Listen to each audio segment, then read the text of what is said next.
Hi everyone! So ito nga yung part 2 ng ating Caliraya Resort Club Staycation. Kasama na nga rin sa binook namin yung breakfast. And same lang as dinner, nakapack na rin siya. Tapos dinideliver na lang din nila sa room. And medyo cloudy nga nung araw na to. At talagang inulan kami nito. Dahil nga maaga kaming nagising, ayan, nag-ikot-ikot muna kami habang hindi pa rin open yung mga amenities at mga activities. At dahil nga ito pa lang yung pinaka-open, una nga naming tinry itong Sky Bicycle. And guys, hindi nga rin pala to included dun sa package na kinuha namin. So nagbayad kami ng extra for 200 pesos. Sa uning tingin, nakala nyo okay lang. Pero guys, grabe kapag nandun na kayo sa gitna. Nung time nga na to, medyo umaampon na kaya medyo mahangin. Guys, medyo kabadong ako kasi nagwiwigil-wigil na talaga yung wire dito. Pero kahit nga kabado tayo, push lang tayo dyan. Hindi na nga rin kami nakapag-video dito kasi wala kaming dalang tripod. And then next nga natin namin is itong zipline and worth naman siya ng 150 pesos per passenger. Lo, ticket yarn. Syempre, ako muna and then yan, si Habi nga yung nag-video sa akin. Pero ito wala nang kaba-kaba kasi na-enjoy ko rin naman talaga tong ride na to.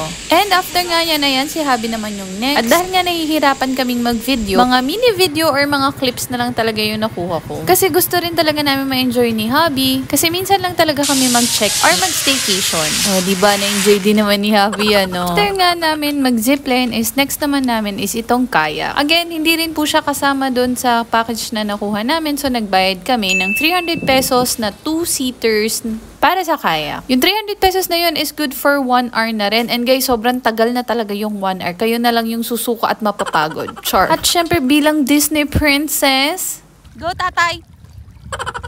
Go tatay! Galingan mo! Hoy, char lang. Pero nagsagwan-sagwan din ako dyan. Kaso nga lang, after 20 minutes, ayan na nga, lumakas na nga yung ulan. So, nag-decide na rin kami na tapusin na yung pag-rent namin. Kasi medyo lumalakas na rin yung alon. So, nag-decide na kami na stop.